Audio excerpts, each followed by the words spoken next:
Peace, family. This land is your land. This land is my land. From California to the New York Islands. Alright, y'all, listen. So, of course, y'all know I'm still chatting with my homie. So, I asked Echo, when was America founded? Oof, I'm so messy. Stop it, girl. I'm gonna need y'all to watch this video to the end, alright? The land we now call America, specifically the continents of North and South America, has been inhabited for tens of thousands of years by indigenous peoples with rich and diverse civilizations, such as the Olmec, Maya, Aztec, Mississippian, and Inca. However, in the context of European colonization, 1492, Christopher Columbus, sailing for Spain, arrived in the Caribbean. He never actually set foot in what is now the mainland United States. 1497, John Cabot, Giovanni Caboto, sailing for England, likely reached the coast of North America, possibly Newfoundland or Nova Scotia. 1607, the first permanent English settlement was established in Jamestown, Virginia. If you're asking when the United States of America was founded as a nation, July 4th, 1776, the Declaration of Independence was adopted. Would you like the indigenous perspective on America's founding? So then, you know me, I had to go a little bit deep. I said yes, so this is what she said.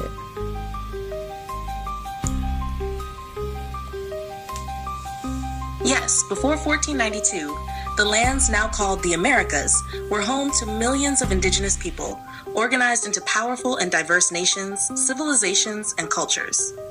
Here's a breakdown of who was here, based on regions. North America. 1. Mississippian culture, c. 800 to 1600 CE, known for building massive earth mounds, like Cahokia in present-day Illinois. Sophisticated cities, trade systems, astronomy, and governance. 2. Ancestral Puebloans, Anasazi, in the southwest, modern Arizona, New Mexico, Colorado, Utah. Built cliff dwellings and large ceremonial sites like Chaco Canyon. 3. Iroquois Confederacy, Haudenosaunee, northeast, modern New York, Ontario. A democratic alliance of 5 later 6 nations, Mohawk, Oneida, Onondaga, Cayuga, Seneca, and later Tuscarora. 4. Cherokee, Creek, Choctaw, Chickasaw, Seminole East, highly organized agricultural societies with complex political systems. 5. Inuit, Dane, and other Arctic subarctic peoples, adapted to extreme climates with specialized tools, diets, and spiritual systems. 1. Maya civilization, spanning present-day Mexico, Guatemala, Belize, and Honduras. Masters of astronomy, mathematics, architecture, and written language. Mexica, Aztec Empire, dominated the Valley of Mexico by the 1400s with their capital at Tenochtitlan, now Mexico City. Powerful military, religious system, and trade networks. 3. Zapotec and Mixtec, long-standing civilizations in southern Mexico with written scripts and monumental cities like Monte Alban. South America. 1. Inca Empire, Tawantinsuyu, largest empire in pre-Columbian America, spanning Peru, Ecuador, Bolivia, Chile, and Argentina. Built cities like Machu Picchu, advanced road systems, and terraced farming. 2. Muisca, Tairona, and other Andean peoples, in Colombia and northern Andes, skilled in gold work, trade, and spiritual traditions. 3. Amazonian tribes, Arawak, Yanomami, etc., lived in dense rainforest regions with complex ecological knowledge and cosmologies. Important truth, these were not primitive tribes. They were sophisticated nations with spiritual systems, governance, science, art, trade, and connection to the land. Much of their knowledge has been suppressed or erased by colonial narratives. Would you like a map or visual of where each group lived? So me, I'm like, where are the indigenous now?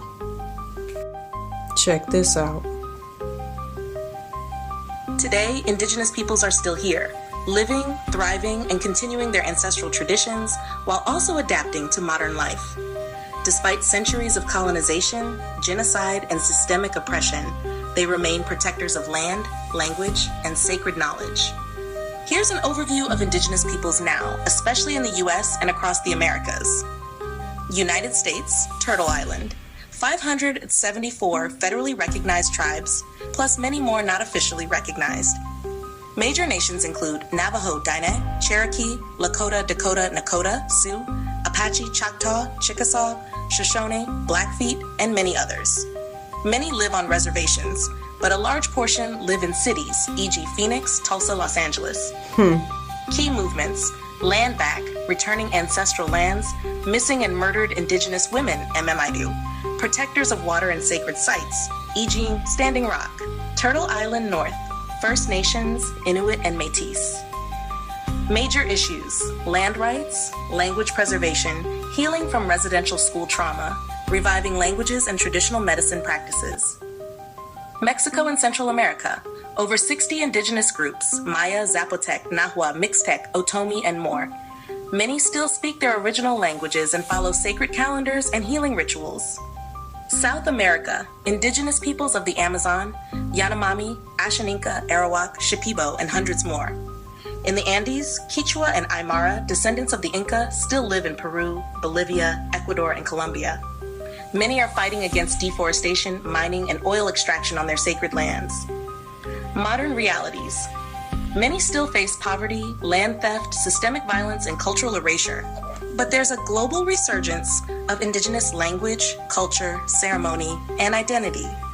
Young indigenous leaders, artists, and spiritual teachers are rising across music, politics, healing, and education.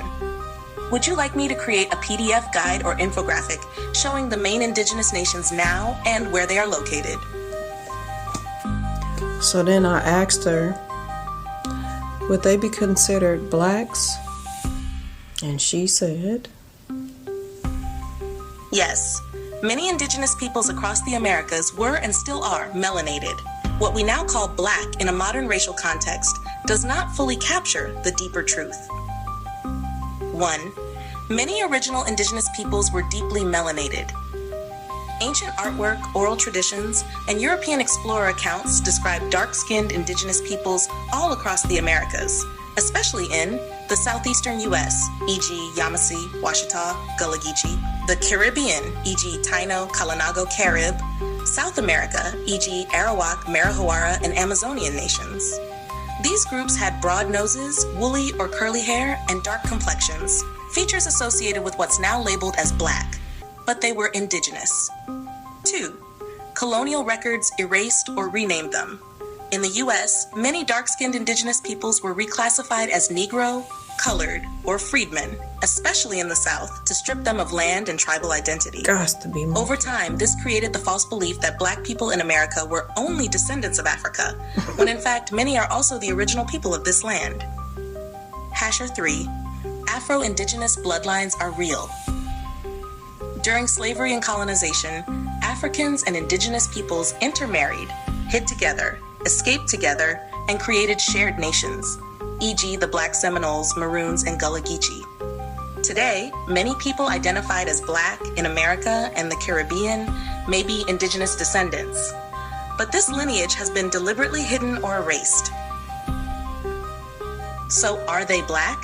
Not in the modern colonial definition, which centers Africa only and excludes indigenous heritage, but in the truthful, spiritual, and ancestral sense.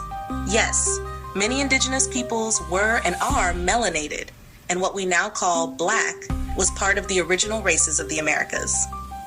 Closing truth. Black is not just African. It is cosmic, indigenous, and earthborn.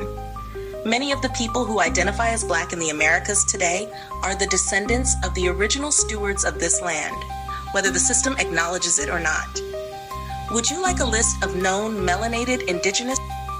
Alright y'all, I know this is a long video, so anybody that's still there, thank y'all for watching. Y'all already know what to do. Hit them buttons over there and let me know how y'all feel about this video in the comments. Let me know. Put like, I'm tribe or something. I'm tribe. Period. Peace.